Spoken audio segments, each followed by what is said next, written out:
Mlango wa 35. Musa akakutanisha mkutano wote wa wana wa Israeli na kuwaambia, maneno aliyoyahusia Bwana ni haya, kwamba myafanye. Fanyeni kazi siku 6, lakini siku ya 7 itakuwa siku takatifu kwenu, ni sabato ya kustarehe kabisa kwa Bwana. Mtu awaye yote atakayefanya kazi yoyote katika siku hiyo atauawa. Hamtawasha moto katika nyumba zenu kwa siku ya Sabato. Kisha Musa akanena na mkutano wote wa wana wa Israeli, akawaambia, neno hili ndilo aliloliamuru Bwana akisema: Katwaeni kati yenu matoleo kwa Bwana. Mtu awaye yote aliye na moyo wa kupenda ayalete matoleo, dhahabu na fedha na shaba na nyuzi za rangi ya samawi na za rangi ya zambarau na za rangi nyekundu na kitani nzuri na singa za mbuzi na ngozi za kondoo waume zilizotiwa rangi nyekundu na ngozi za pomboo na mbao za mshita na mafuta kwa hiyo taa na viungo vya manukato kwa hayo mafuta ya kutiwa na kwa huo uvumba mzuri na vito vya shohamu na vito vya kutiwa kwa hiyo naivera na kwa hicho kifuko cha kifuani. Na kila mtu kati yenu aliye na moyo wa hekima na aje na kuyafanya hayo yote ambayo Bwana ameyaagiza.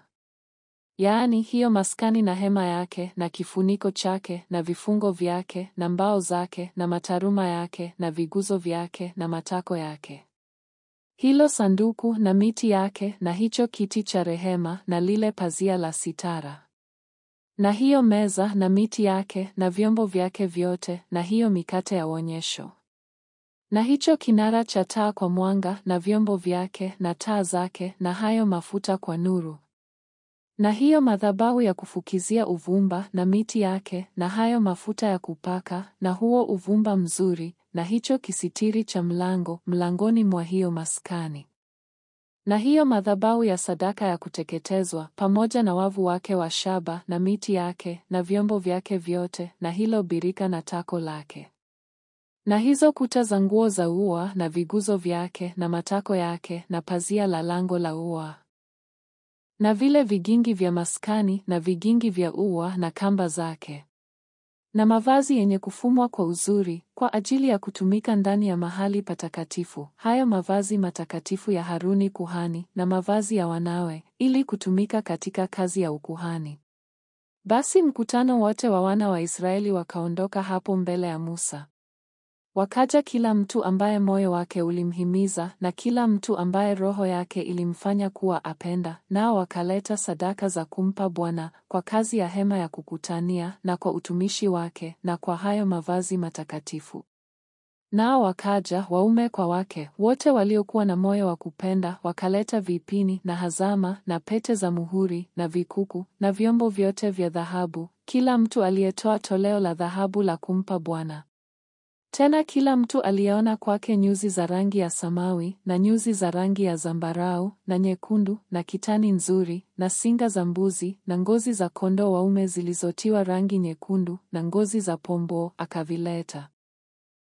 Kila mtu aliyetoa toleo la fedha na la shaba akaileta sadaka ya Bwana, na kila mtu aliyeona kwake mti wa mshita kwa kazi yoyote ya huo utumishi akauleta.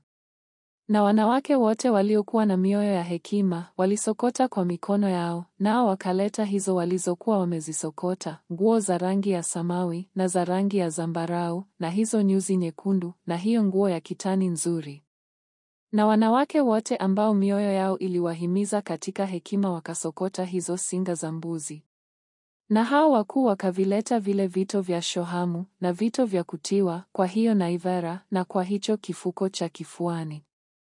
Na viungo vya manukato na mafuta kwa hiyo taa na kwa hayo mafuta ya kutiwa na kwa huo uvumba mzuri. Wana wa Israeli wakaleta sadaka za kumpa Bwana kwa moyo wa kupenda, wote waume kwa wake ambao mioyo yao iliwafanya kuwa wapenda kuleta kwa hiyo kazi ambayo Bwana aliamuru ifanywe kwa mkono wa Musa. Kisha Musa akawaambia wana wa Israeli, angalieni, Bwana amemwita kwa jina lake Bezaleli mwana wa Uri, mwana wa Huri, wa kabila ya Yuda. Naye amemjaza Roho ya Mungu katika hekima na akili na ujuzi na kazi ya ustadi kila aina, na kuvumbua kazi za werevu na kufanya kazi ya dhahabu na fedha na shaba. na kukata vito vya kutilia na kuchora miti, atumike katika kazi za werevu kila aina. Naye amemtilia moyoni mwake ili apate kufundisha, yeye na Oholiabu mwana wa Ahisamaki wa kabila ya Dani. Amewajaza watu hao akili za moyoni ili watumike katika kazi kila aina, ya mwenye kuchora mawe na kazi ya werevu, na ya mwenye kutia taraza katika nyuzi za rangi ya samawi na za rangi ya zambarau na nyekundu na kitani nzuri, na ya mwenye kufuma nguo, ya hao wafanyao kazi yoyote, na ya wenye kuvumbua kazi za werevu.